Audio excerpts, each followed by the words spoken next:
సంతోషం. మరి ఇప్పటి వరకు దేవాది దేవుడు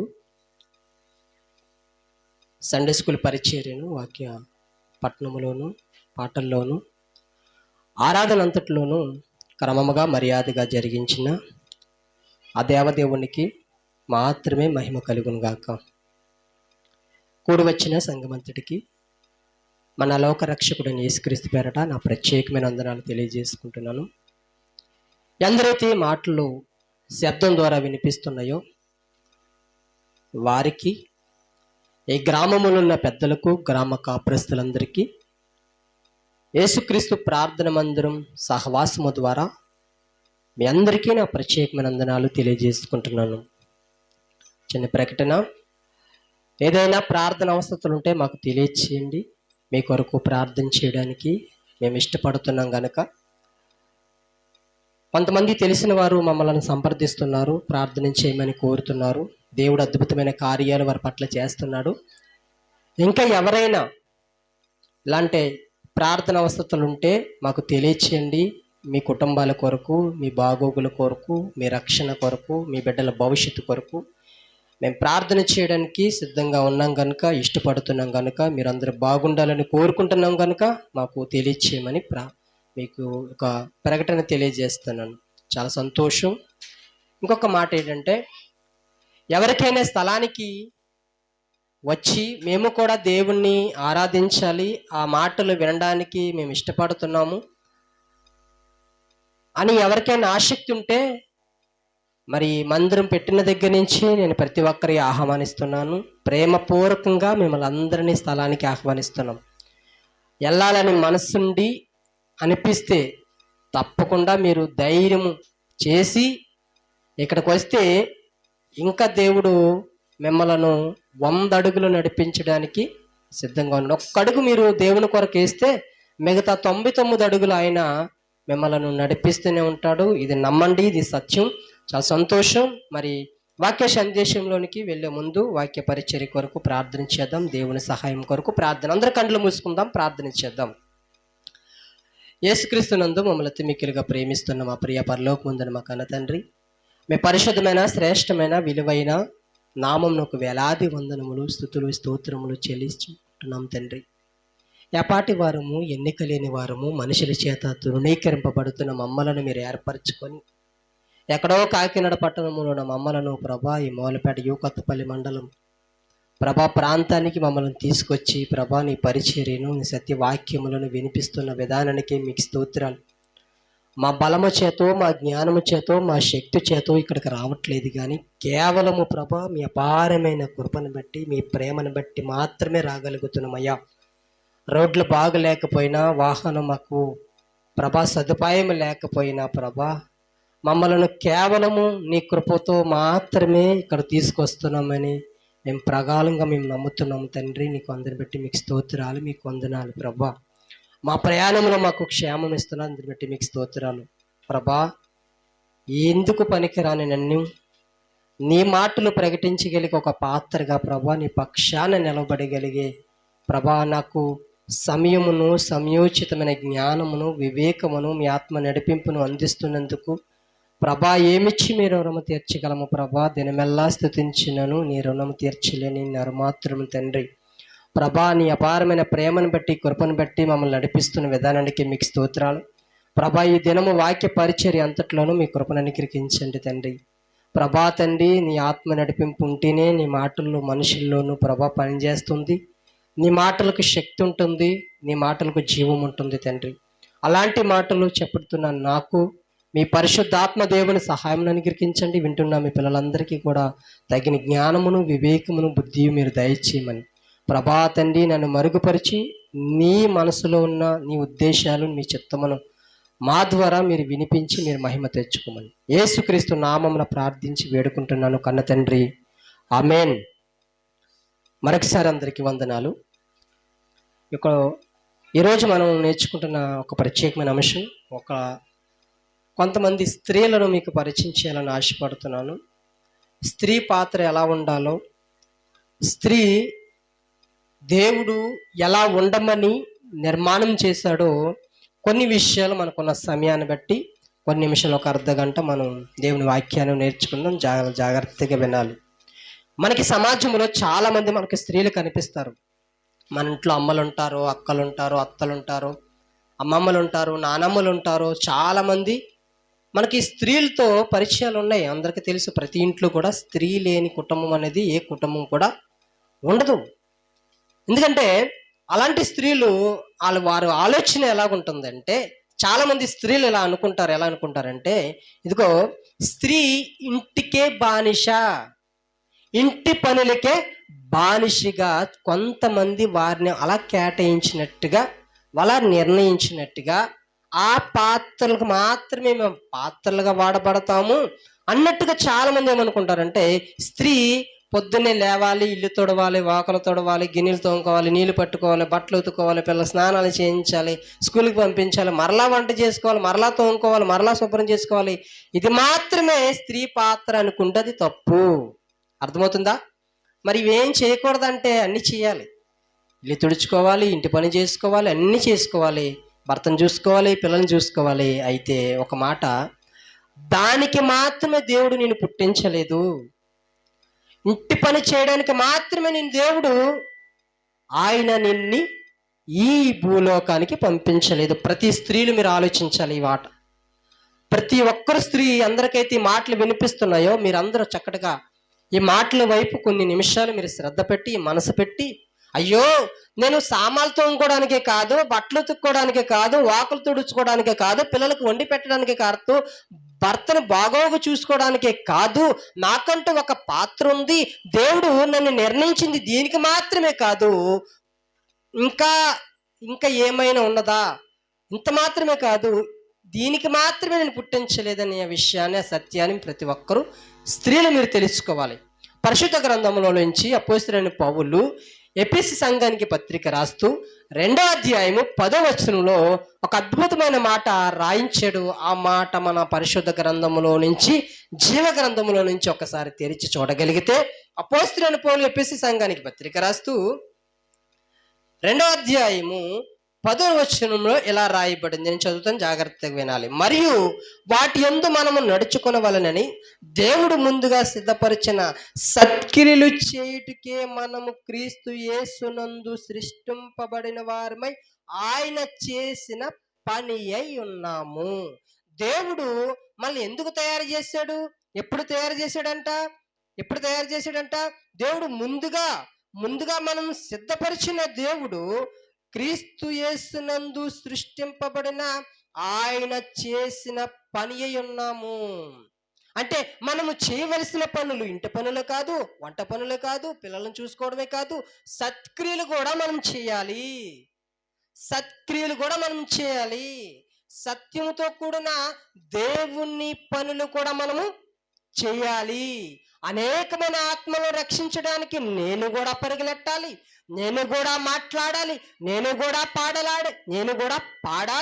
నేను కూడా ప్రయాసపడాలి. ఈరోజు ఎంతమంది స్త్రీలు ఉంటున్నారు అలా? అమ్మో, ఇంటి పనులకే మాకు టైం సరిపోవట్లేదు, ఇంకా ప్రార్థన చేసుకోవడానికి సమయం ఎక్కడ ఉంటుంది, వాక్యం చదవడానికి ఎక్కడ సమయం ఉంటుంది, వాక్యం నేర్చుకోవడానికి ఎక్కడ సమయం ఉంటుంది, వాక్యం ప్రకటించడానికి ఎక్కడ సమయం ఉంటుంది, పాటలు నేర్చుకోవడానికి మాకు ఎక్కడ సమయం ఉంటుంది, సమయం అంతా ఇంటికే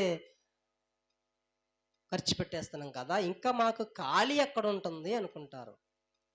దేవుడు మనలను ఆయన పని చేయడానికి మనలను సృష్టించాడు. ఆయన పని చేయడానికి మనల్ని సృష్టించాడు ఈ లోకానికి స్త్రీని. కానీ స్త్రీ చాలా, నేను ఏ పనులు చేయలేను, నేను దేనికి పనికిరాని దానను, నా వల్ల అవ్వదు, అది నేను చేయలేను అని స్త్రీలు తమకు తామే తక్కువ చేసుకుంటారు. కొన్ని పనులు చేయడానికి ఇష్టపడరు. బైబిల్ గ్రంథంలో అనేకమంది స్త్రీలు యుద్ధాలు చేసినట్టుగా మనకు కనిపిస్తుంది, భర్తలను మార్చుకున్నట్టుగా మనకి కనిపిస్తుంది, రాజ్యాలను పరిపాలించిన వారిగా మనకి కనిపిస్తుంది, గొప్ప మంచి ఉన్నతమైన వ్యాపారాలు చేస్తున్న స్త్రీలు మనకి కనిపిస్తారు. చాలామంది గొప్ప స్త్రీలు దేవుడు మన ముందు పెట్టింది ఎందుకో తెలుసా? ఇదిగో వాళ్ళని చూసి మనం నేర్చుకోవాలి. గొప్ప వ్యాపారవేత్తలకి ఖాళీ ఉంటుందా? ఖాళీ ఉంటుందా? పెద్ద బిజినెస్ చేసిన వాళ్ళు ఖాళీ ఉంటుందా?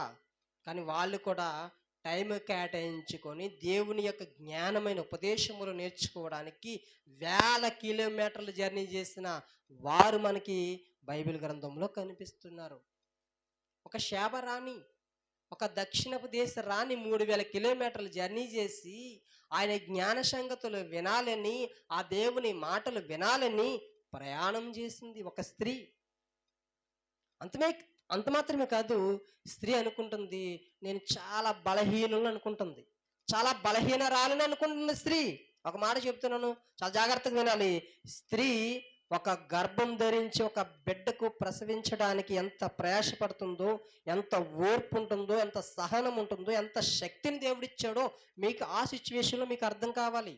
ఒక తల్లి డెలివరీ రూమ్లోకి వెళ్తున్నప్పుడు తన పడే బాధను ఈ లోకములు ఏ పురుషుడు ఎవడో పడలేడు. అంత బాధను, అంత నొప్పిని తట్టుకొని, అంత ఓర్పు, అంత సహనము చేసి ప్రాణాలకు తెగించి ఒక బిడ్డకు జన్మిస్తుందంటే స్త్రీ బలహీన ఘటరాలు కాదు, బలహీనమైన ఘటము కాదు, ఒక బలమైన పాత్రలా స్త్రీ ఉండాలి.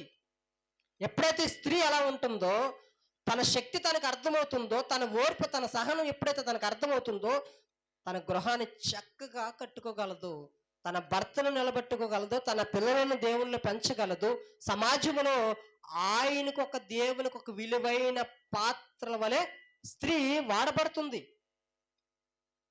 అలాంటి స్త్రీగా ఉండాలని దేవుడు మనందరినీ ఈ లోకంలో పుట్టించాడు. అలాంటి స్త్రీగా ఉండాలని దేవుడు మనందరినీ పుట్టించాడు. కానీ కొంతమంది స్త్రీలు ఎలా ఉన్నారు తెలుసా? కొంతమంది స్త్రీలు ఎలా ఉన్నారంటే, చూద్దాం ఒక మాట. లోకాగా రాసిన సువార్త 10వ అధ్యాయము, లోకాగా రాసిన సువార్త 10వ అధ్యాయము 38వ వచనం.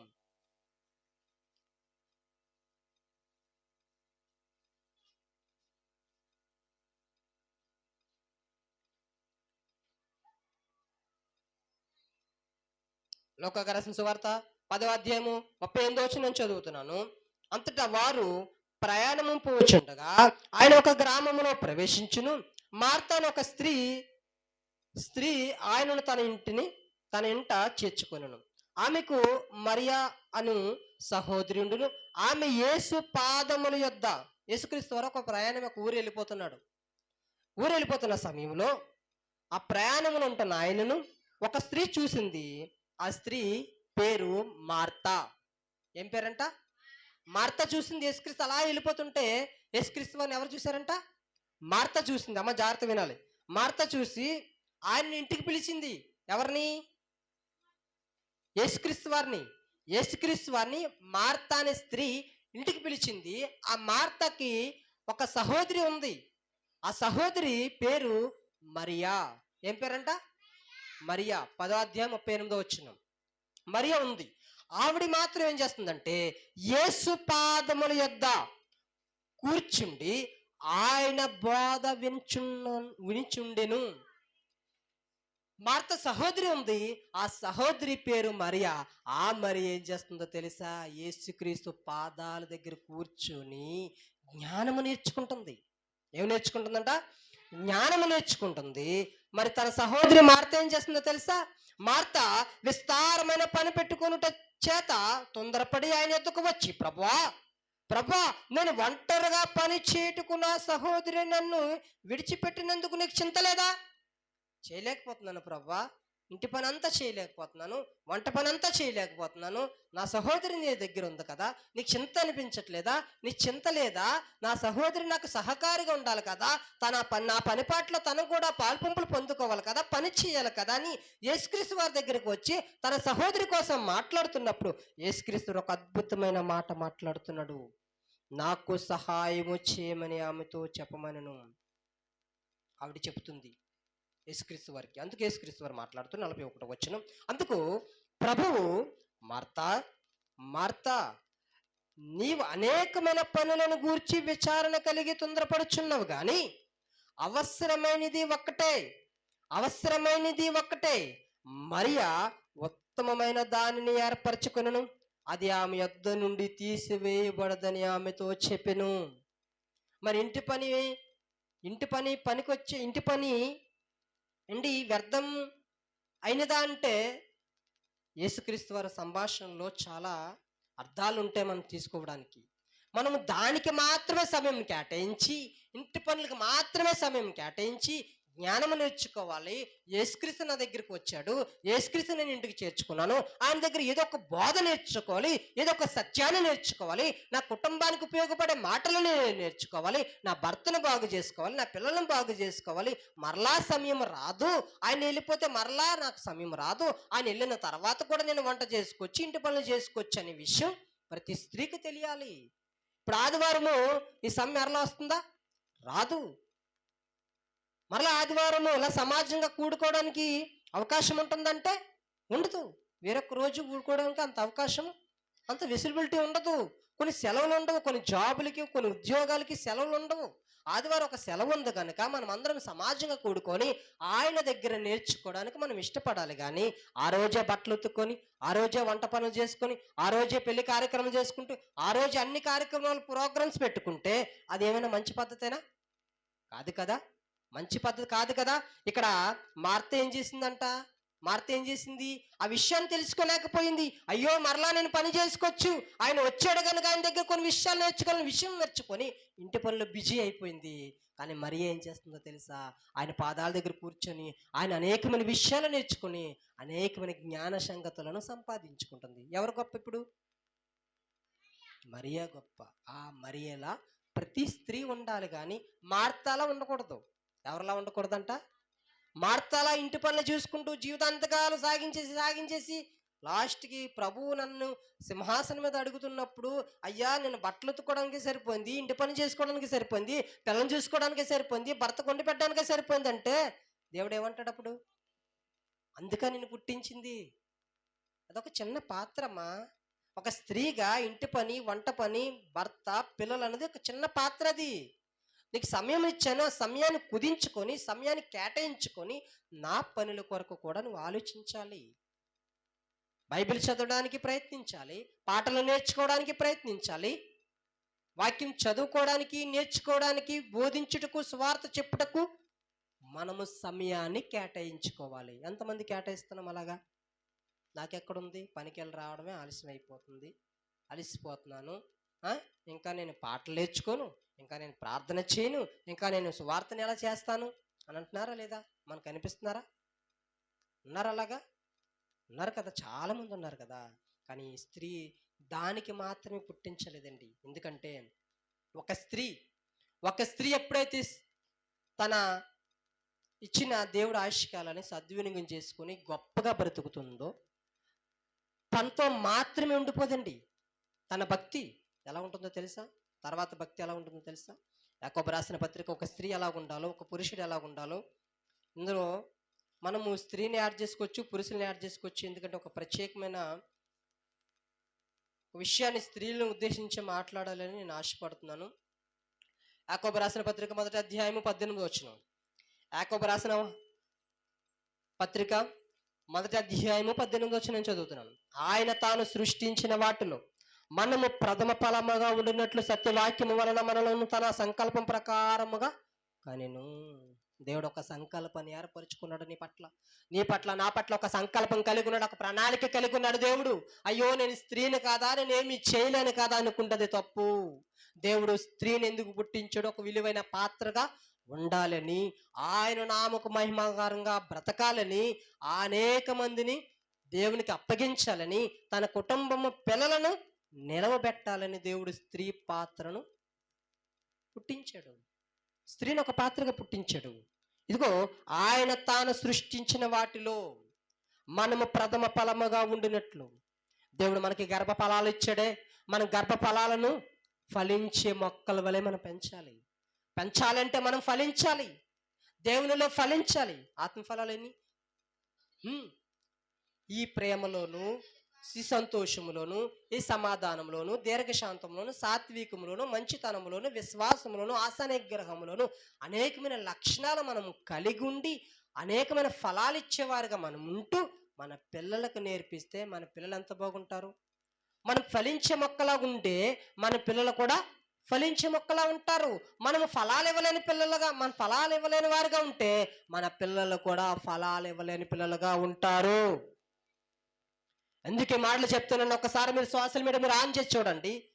ఒక 10వ తరగతి చదివిన బిడ్డ, ఒక 12 సంవత్సరాల ఒక అమ్మాయిని, ఒక స్త్రీని, ఒక చిన్న బిడ్డను కిరాతకంగా ఒక మాస్టర్ ప్లాన్ వేసి ఒక 25 కత్తిపోట్లతో పొడిచాడంటే వారి తల్లిదండ్రులు ఎలా పెంచుంటారో, వారి తల్లిదండ్రుల స్వభావం ఎలాగుంటుంది, వారి తల్లిదండ్రులు ఆ బిడ్డతో ఎంత సమయాన్ని కేటాయించారు, వారి స్వభావం ఏంటి, వారి ప్రవర్తన ఏంటి, వాడు ఎలా బిహేవ్ చేస్తున్నాడు, వారి స్టడీ ఎలా ఉంటుందో, వాడి ఆలోచన ఎలాగుంటున్నాయి, వారి ఉద్దేశాలు ఎలాగుంటున్నాయో కనీసం అవగాహన బిడ్డ మీద పెట్టాలా లేదా? పెట్టాలి అంటే నీకు ఒక అవగాహన ఉండాలి కదా, నువ్వు ఒక మంచిదానిగా ఉండాలి కదా, ఒక మంచివాడిగా ఉండాలి కదా. అప్పుడే కదా నీ పిల్లల పట్ల శ్రద్ధ చూపిస్తావు, సమయాన్ని కేటాయిస్తావు. వారికంటూ ఒక సమయాన్ని కేటాయించి, అయ్యో నా బిడ్డ ఏంటి ఇలాగ ఆలోచిస్తున్నాడు, నా బిడ్డ ఏంటి ఇలా మాట్లాడుతున్నాడు, నా బిడ్డ ఏంటి ఇలాంటి మూవీ చూస్తున్నాడు, నా బిడ్డ ఏంటి ఇలా మాట్లాడుతున్నాడు, ఇలాంటి ప్రవర్తన కలిగి ఉన్నాడు, పెద్దలంటే గౌరవం లేదు, అయ్యో ఇంత కిరాతంగా ఎలా ఉండగలుగుతున్నాడు అని ఏం చేయాలంటే ఒక సైకాలజీ డాక్టర్ దగ్గర తీసుకెళ్ళి వాడి మెంటల్ డిప్రెషన్లో ఉన్నాడేమోనని ఒక ట్రీట్మెంట్ ఇప్పించాలి కదా తల్లిదండ్రులు. ఇప్పించుకుంటా మృగాలు పెంచేసి ఊరి మీద వదిలేస్తే ఆ మృగాలు అనేకమైన జీవులను పాడు చేస్తున్నాయి, అనేకమైన ప్రాణాలను తీస్తున్నాయి ఈ మృగాలు. నేనేమంటానంటే నువ్వు ఫలించే మొక్కలా ఉండాలి, నువ్వు ఫలించే మొక్కలా ఉండాలి, నీ పిల్లలు కూడా ఫలించే మొక్కల వలె ఉంటారు. ప్రథమ ఫలముగా ఉండాలి, ఫలాలు ఇచ్చేవారుగా ఉండాలి ప్రతి తల్లి కూడా. ఈరోజు తల్లులు బిడ్డలనే దగ్గరుండి పాడు చేస్తున్నారు. కొంతమంది తల్లులు మనకి సమాజంలో మనకి కనిపిస్తున్నారు. మేకప్లు చేయడం కానివ్వండి, డ్రెస్సింగ్ మోడలింగ్ చేయడం కానివ్వండి, వారు మాట్లాడే విధానం కానివ్వండి, వారికి సంబంధాలు సెట్ చేసే విధానం కానివ్వండి, దగ్గరుండే తల్లులు బిడ్డలను పాడు చేస్తున్న స్త్రీలు సమాజంలో మనకి ఎంతోమంది మనకి కనిపిస్తున్నారు, ఎంతోమంది కనిపిస్తున్నారు. రోమిలకు రాసిన పత్రిక ఒక మంచి మంచి మాట మనకి కనిపిస్తుంది రోమిలకు రాసిన పత్రికలో. ఎందుకంటే ఈ స్త్రీ చాలా గొప్పగా ఉండాలి. ఎందుకంటే ఎప్పుడైతే స్త్రీ ఫలించే మొక్కలా ఉంటుందో తన పిల్లలను కూడా ఒక మంచి రీతిలో పెంచగలుగుతుంది. ఆ మాటలు ఎలా సంపాదించుకోవాలో, మనము ఎలా బ్రతకాలో ఇవన్నీ సమాజంలో ఎక్కడ మనకి నేర్పించరు. మరలా చెప్తున్నాను, సమాజంలో విలువలు ఎక్కడ నేర్పించరు. నేను అనేక మార్లు చెబుతున్నాను, సంఘములో విలువలు నేర్పించే గొప్ప పాఠశాల దేవుని మందిరాలు తప్ప ఈ భూప్రపంచంలో మీరు ఎక్కడికి వెళ్ళినా విలువలతో కూడిన మాటలు, మానవత్వం కలిగిన మాటలు, ఒక మనిషిని ఒక చెల్లిలా అక్కలా తల్లిలా చూడాలనే మాటలు సమాజంలో ఎక్కడా దొరకవు. దేవుని మందిరాలు అలాంటి మాటలు నేర్పిస్తారు. రోమేలకు రాసిన పత్రిక 11వ అధ్యాయం 16వ వచనం ఒక మంచి మాట ఉంది. మొద్దులో మొదట పిసుకుడు పరిశుద్ధమైతే మొద్దంతయు పరిశుద్ధమే. ఒక మొద్ద పరిశుద్ధమైనదైతే మొద్దలో మొదట పిడికిడు పరిశుద్ధమైతే మొద్దంతయు పరిశుద్ధమే. వేరు పరిశుద్ధమైనదైతే కొమ్మలను పరిశుద్ధమైనవిలే. పరిశుద్ధములే కదా. ఇప్పుడు చెట్టు మంచిదిగా పెరుగుతుంది అనుకోండి, దానికి మంచి ఫలాలు వస్తాయా లేదా? వస్తాయి. ఇప్పుడు నువ్వు ఒక చెట్టు పాత్రలుగా నువ్వు ఉంటున్నా, నువ్వేం చేయాలంటే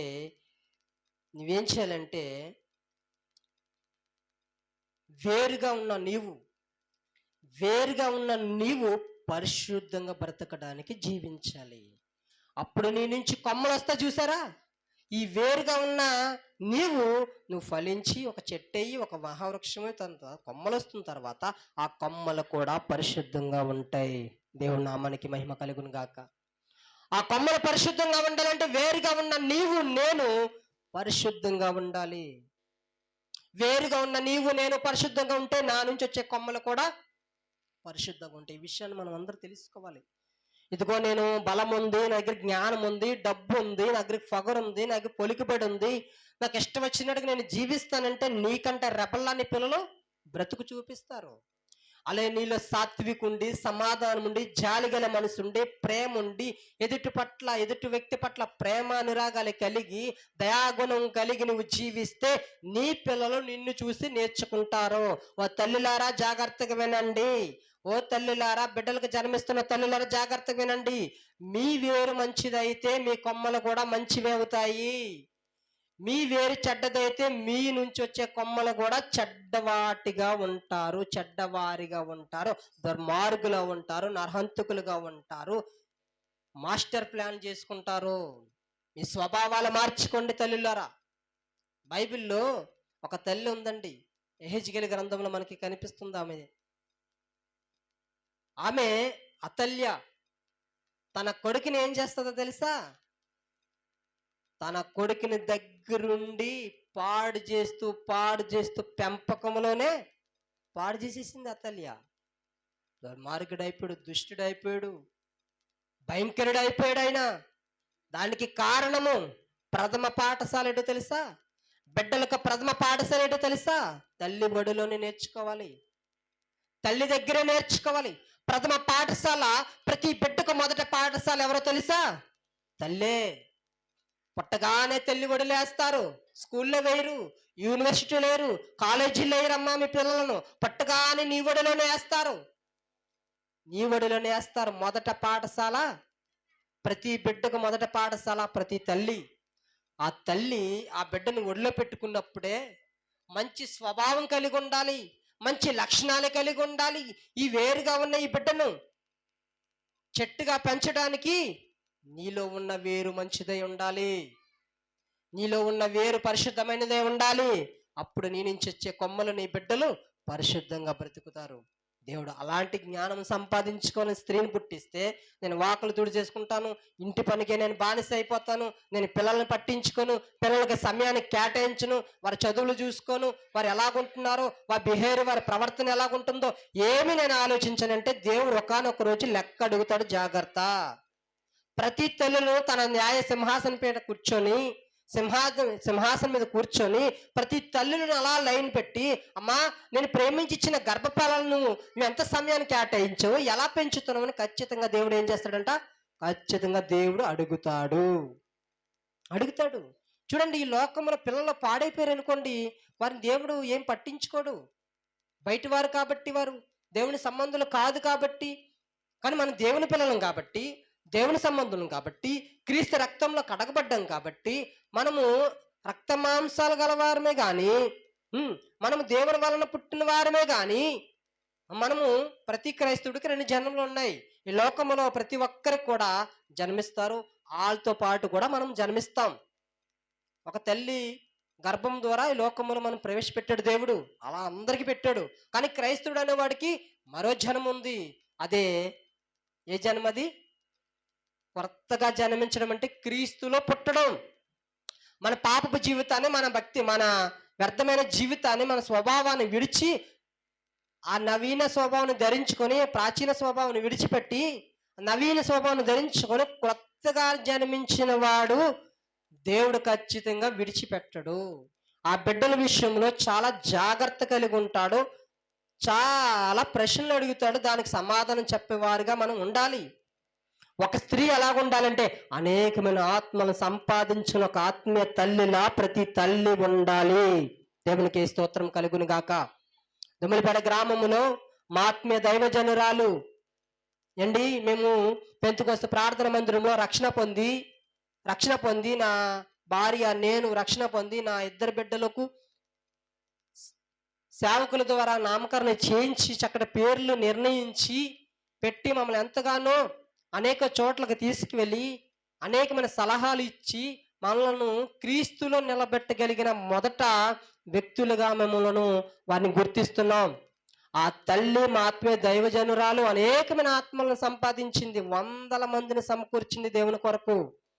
యవనస్తులను అనేకమైన కూడికలు పెట్టి, ప్రార్థనలు పెట్టి, ప్రత్యేకంగా ఒక సంఘములో ఒక విలువైన పాత్రల వలె ఆమె వాడబడింది. ఆమె ప్రభువునందు నిద్రించినా సరే ఆవిడ మాత్రమే ఇంకా ప్రజలు అలా బ్రతుకుతూనే ఉన్నది.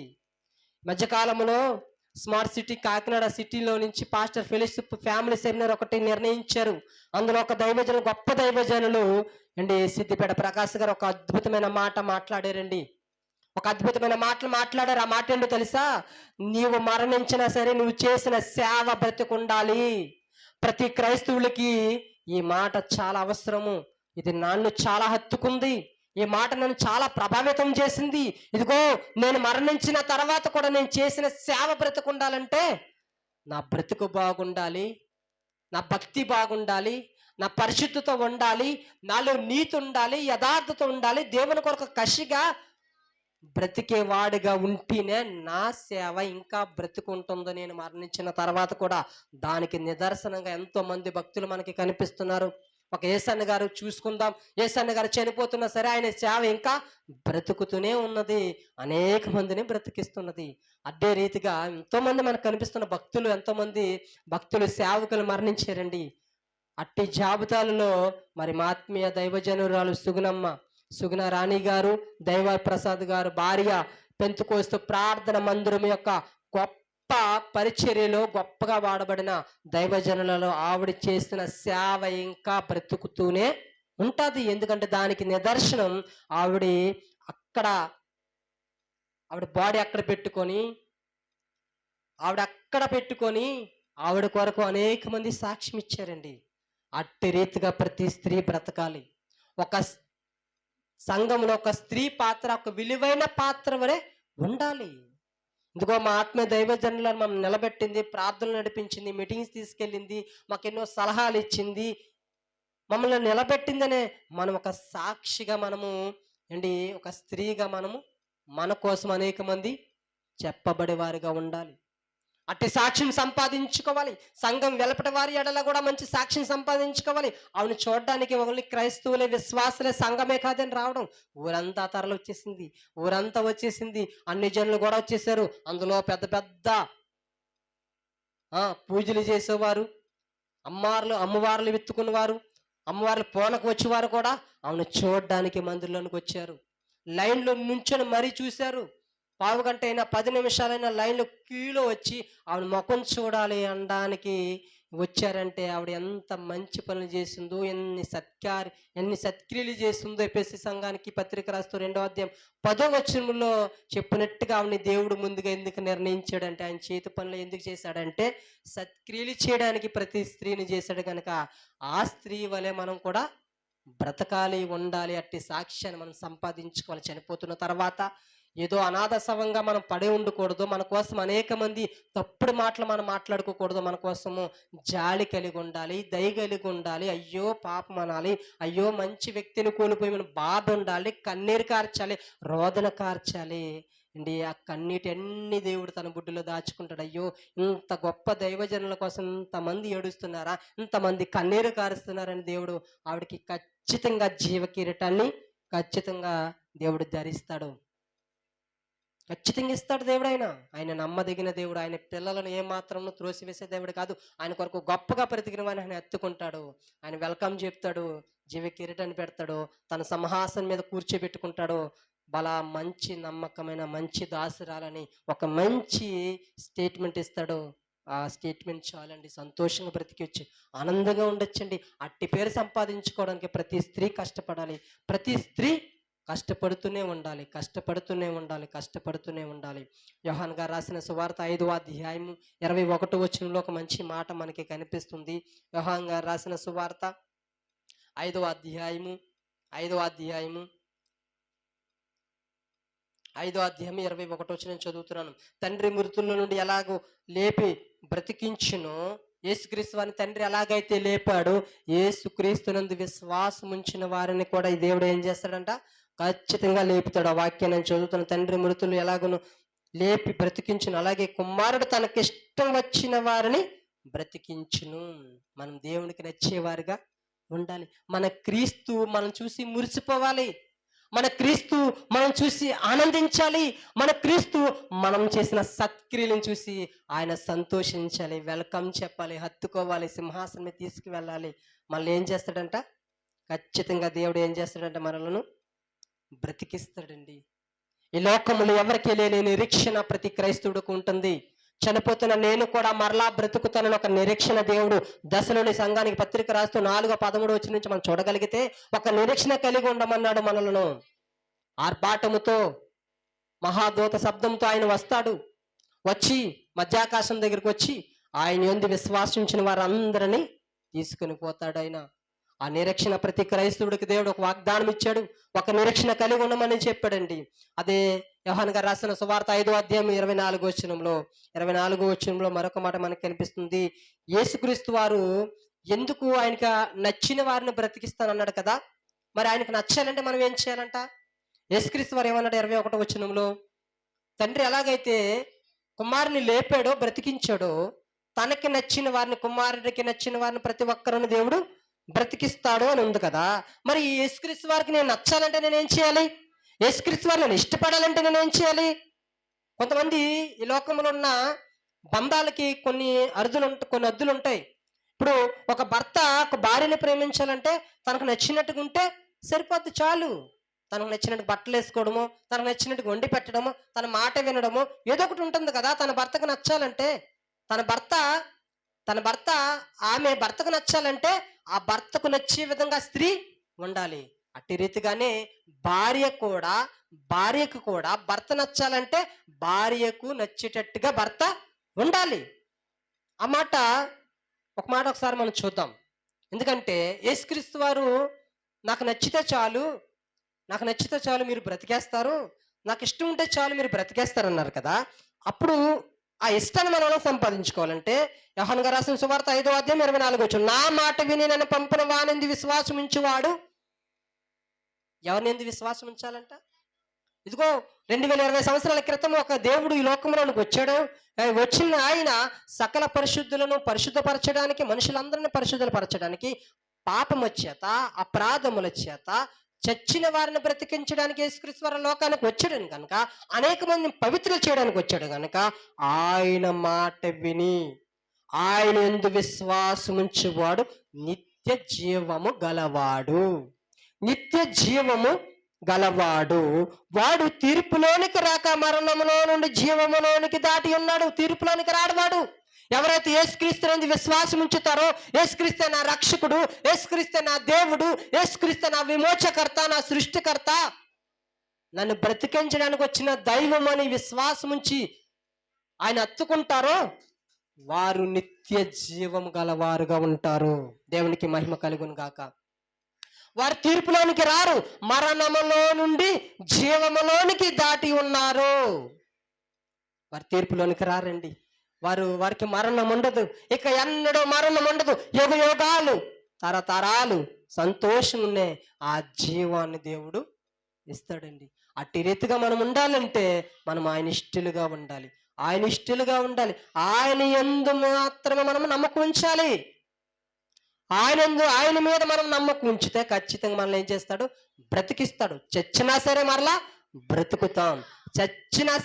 బ్రతుకుతామంటే ఆయన మీద మనము నమ్మకం ఉంచాలి. యేసుక్రీస్తు మీద మనం నమ్మకం ఉంచితే ఈరోజు ఎంతో మంది భక్తులు మరణించినా సరే మరలా వారిని కలుసుకుంటాం.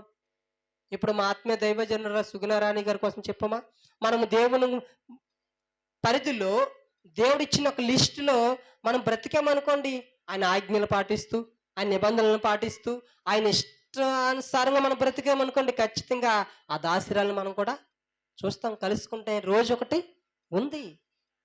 ఖచ్చితంగా ఉంది. ఒక స్త్రీ తన గృహాన్ని కట్టుకునే పాత్రగా ఉండాలి. ఒక జ్ఞానము కలిగిన స్త్రీ ఏం చేస్తా తెలుసా? తన ఇల్లును కట్టుకుంటుంది. ఇల్లుని కట్టుకోవడం అంటే మంచి బంగళాన్ని కట్టేసుకొని, మంచి పెయింట్లు వేసేసుకొని ఇల్లు మంచిగా డిజైన్ చేయడం మాత్రమే కాదు. ఇల్లు కట్టుకోవడం అంటే తన కుటుంబాన్ని సరిదిద్దుతుంది. జ్ఞానం కలిగిన స్త్రీ ఏం చేస్తుందో తెలుసా? తన పిల్లలను మంచి స్వభావం కలిగి జీవించేలా పెంచుతుంది. తన భర్త ఒకవేళ తప్పుటడుగులేస్తే ఆ తప్పుటడుగులో నుంచి సరైన మార్గంలోనికి, సరైన దారిలోనికి తీసుకుని వస్తుంది ఒక జ్ఞానం కలిగిన స్త్రీ. ఒక జ్ఞానం కలిగిన స్త్రీ ఒక ఆడబిడ్డని ఎలా పెంచాలో, ఒక పురుషుడిని ఎలా పెంచాలో, భర్తను ఎలా ప్రేమించాలో, పెద్దలకి ఎలా గౌరవించాలో అన్ని లక్షణాలు కలిగి ఉంటుంది. జ్ఞానం కలిగిన స్త్రీ తన గృహాన్ని కట్టుకుంటుంది. కానీ ఈరోజు ఎంతమంది ఉన్నారు? ఇదిగో అమ్మ పలానా వారి బిడ్డ చాలా మంచిది, చాలా మంచి లక్షణాలతో పెంచిందంటే ఆ తల్లికి ఎంత మంచి పేరు వస్తుందో తెలుసా? అంటే ఈరోజు తల్లిలే దగ్గరుండి బ్యూటీ పార్లర్ తీసుకెళ్ళి రకరకాల మేకప్లు చేయించి, డ్రెస్సులు రకరకాల డిజైన్లు వీళ్ళ దగ్గరుండి కుట్టించి, పెళ్లి విషయాల్లో కూడా ఒక మంచి నిర్ణయం కాకుండా తప్పుడు ఆలోచనలు కలిగి, తప్పుడు నిర్ణయాలు కలిగి బిడ్డలకే సపోర్ట్ చేస్తున్న తల్లులు లేరా? ఉన్నారు. అయ్యో చదువుల విషయంలోనే ఎంకరేజ్ చేయరు, వివాహాల విషయంలోనే ఎంకరేజ్ చేయరు, వారు వేసుకున్న బట్టల విషయంలోనూ సరిదిద్దరు, వారు మాట్లాడే మాటలు కానీ నడవడికి కానీ ప్రవర్తన విషయంలోనూ సరిదిద్దరు. అంత నాశనం చేసే స్థితిలోని ఈరోజు తల్లులుగా ఉంటున్నారు కనుక అనేక మంది యవనస్తులు పాడైపోతున్నారు. అమ్మ ఇలాంటి బట్టలు వేసుకోకూడదు, అమ్మ ఇలా మాట్లాడకూడదు, అమ్మ ఇలాంటి చోటుకి వెళ్ళకూడదు అని దగ్గరుండి మనం చెప్పాలంటే నువ్వు అలా బ్రతికి చూపించాలి.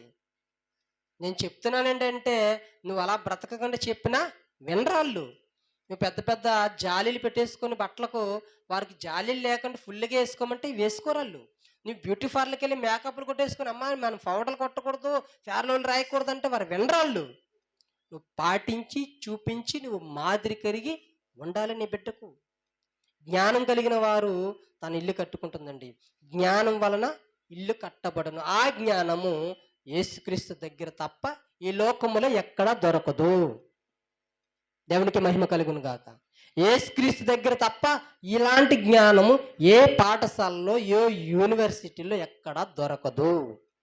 భర్తను ఎలా ప్రేమించాలి, పిల్లని ఎలా పెంచాలి, సమాజంలో ఎలా విలువలు కలిగి ఉండాలి, స్త్రీ పాత్రగా నీ పాత్ర ఏంటని ఎక్కడ చెప్పరు.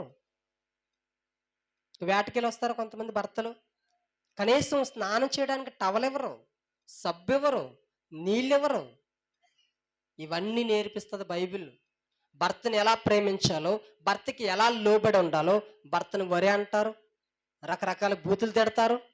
ఇవన్నీ బైబిల్ గ్రంథంలో చక్కగా రాయించాడు దేవుడు. భర్తకి భయం కలిగి ఉండాలి భార్య. భర్తను చూడగాలనే భయం పుట్టాలి భార్యకు. ఈ లోకంలో అలా పుడుతున్నారా? భర్తని చంపేసి టైల్స్ కింద ఒక ఆమె కప్పెట్టేసింది తెలుసా సోషల్ మీడియాలో. భర్తను ముక్కలు ముక్కలుగా నరికేసి టైల్స్ కింద కప్పెట్టేసింది. మొన్నటికి మొన్న డ్రమ్ములో పెట్టేసి సిమెంట్ వేసింది. భర్తను చంపేసి డ్రమ్ముల్లో ముక్కలు నరికేసి డ్రమ్ములో పెట్టేసి డ్రమ్ములో సిమెంట్ వేసింది. మొన్నటికి మొన్న నిద్ర మాత్రలు ఒక 6 టాబ్లెట్లు మంచి వంట పెట్టి ఆ వంటలోనూ నిద్ర మాత్రలు కల్పించేసి ఆ భర్తను చంపేసింది. ఎవరు తెలుసా? ఉత్తమ స్త్రీలు. నంది అవార్డులు, ఆస్కార్ అవార్డులు ఇవ్వాలి వీళ్ళకి. పెద్ద స్టేజ్ వేసి ఒక ఆస్కార్ అవార్డు. అమ్మ ఎంత మాస్టర్ ప్లాన్ వేసావు తల్లి, భర్తను ఇలా కూడా చంపొచ్చా అంటే బకెట్లోను డ్రమ్ములు వేసి సిమెంట్ కూడా పూర్తి చేయొచ్చా అంటే ఆవిడ అనుకుంటుంది ఇలా పూర్తి చేస్తే నేను ఎవరికి కనబడను, ఎవరికి తెలియదు అనుకుంటుంది.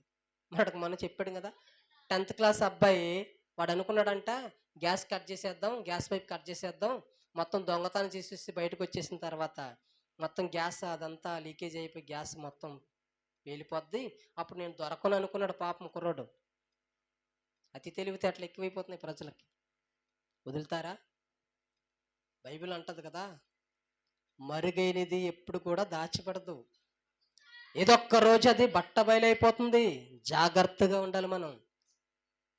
నిద్ర మాత్రలు వేసేసి 6 టాబ్లెట్లు వేసేసి వంటలో వండేసి భర్తకు పెట్టేసింది.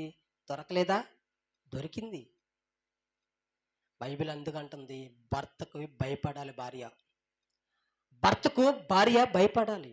ఒక విలువైన పాత్ర వరే నువ్వు వాడబడాలి. ఆ వాడబడాలంటే నేను ప్రారంభంలో చెప్పాను కదా, నీ వేరు మంచిదై ఉండాలి. అందుకే పెద్దలు అంటారు కదా, పెళ్ళికి వెళ్తేనంట 7 తరాలు అటు 7 తరాలు ఇటు చూసుకొని పెళ్లి చేసుకోవాలంటే మనం అనుకుంటామంటే ఏదో అనుకుంటాం, వాళ్ళ అమ్మ మంచిది కాకపోతే మనకెందుకండి, పిల్ల మంచిదండి అంటాం. కాదు, తల్లి లక్షణాలు ఖచ్చితంగా పిల్లలకు వస్తాయి. బైబిల్లో ఉంది ఆ మాట, హెజ్కేలు గ్రంథంలో.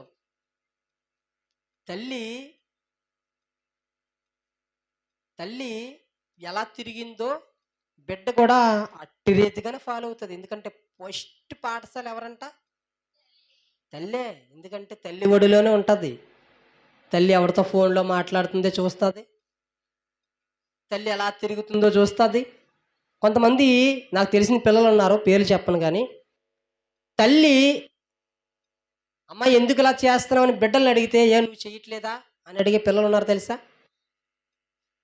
అమ్మ ఇది తప్పు, ఇలా చేయకు అంటే ఏ నువ్వు చేయట్లేదా అని తల్లిలు నిలదీసే పిల్లలు ఉన్నారు తెలుసా?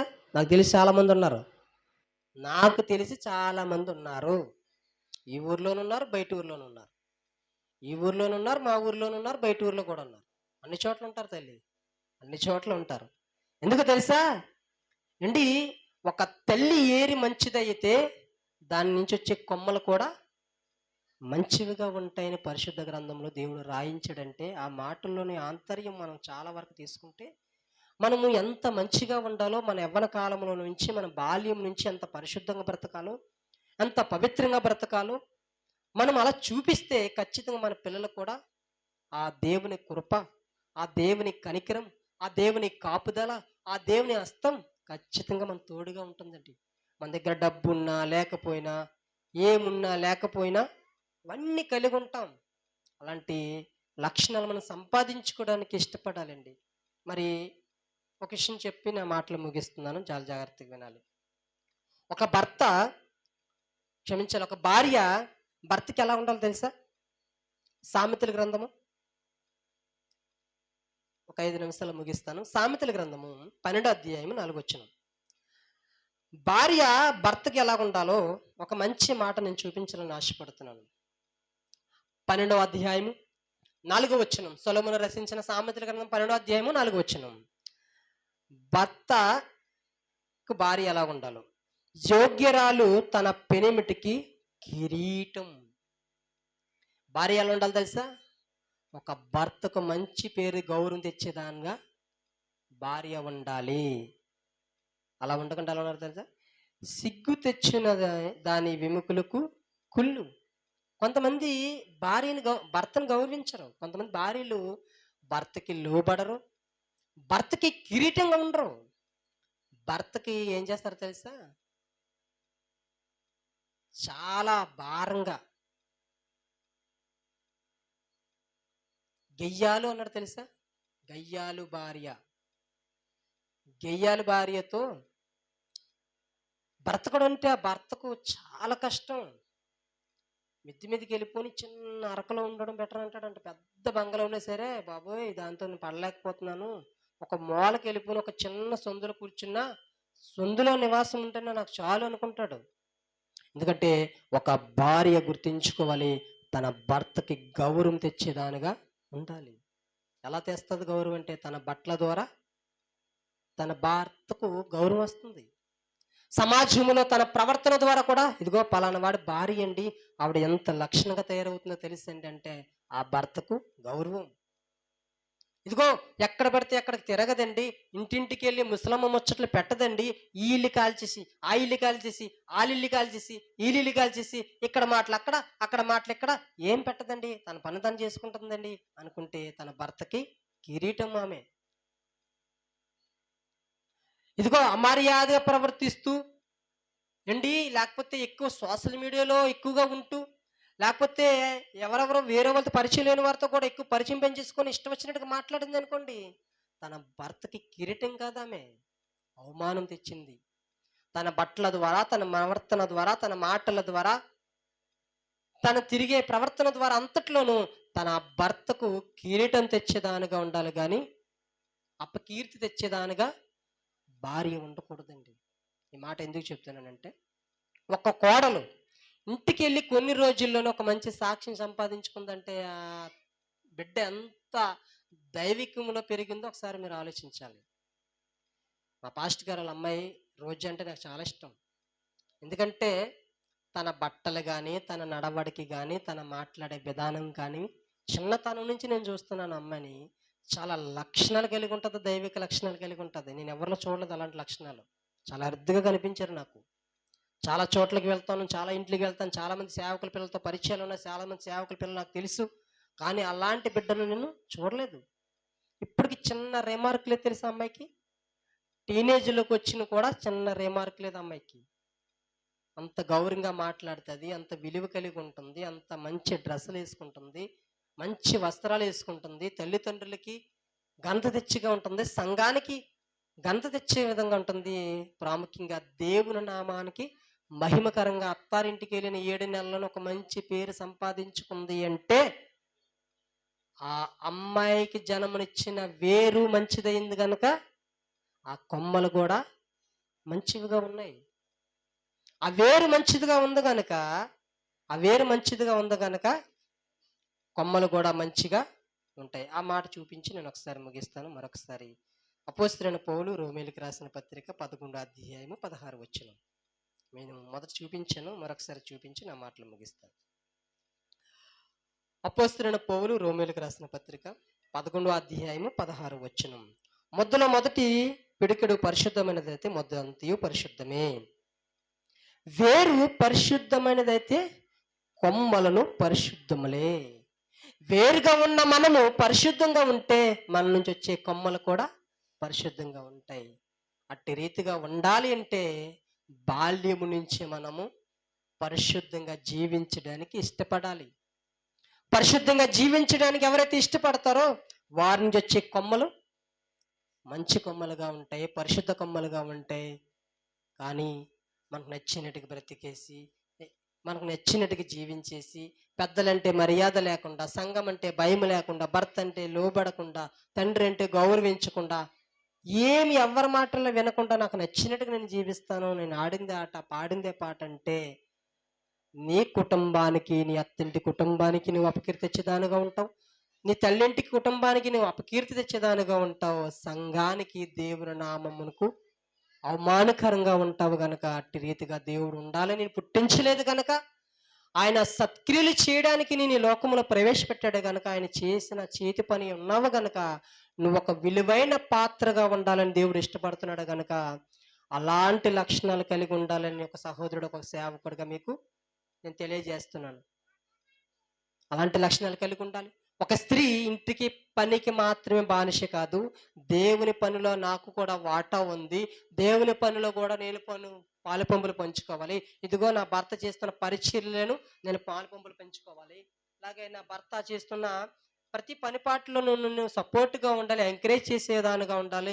బిడ్డలను పెంచడంలోను, చదివించడంలోను, పరిశుద్ధతలోను, పాటలు నేర్పించడంలోను, వాక్యం నేర్పించడంలోను, ప్రతి దానిలోనూ కూడా నా భర్తకు సపోర్ట్గా ఉండాలి, నా పిల్లల్ని ప్రేమించాలి, నా దేవుని నామమునకు మాత్రమే మహిమకరంగా మా కుటుంబం వర్ధిల్లాలని ఏ స్త్రీ అయితే ఆలోచన కలిగి ఉంటుందో ఆ స్త్రీ ఆ కుటుంబానికి ఒక కిరీటం, దేవునికి ఘనత తెచ్చి కుమార్తె హత్తుకుంటాడు దేవుడు. బలా మంచి దాసురాలా అని దేవుడు ఒక మంచి స్టేట్మెంట్ ఇస్తాడు.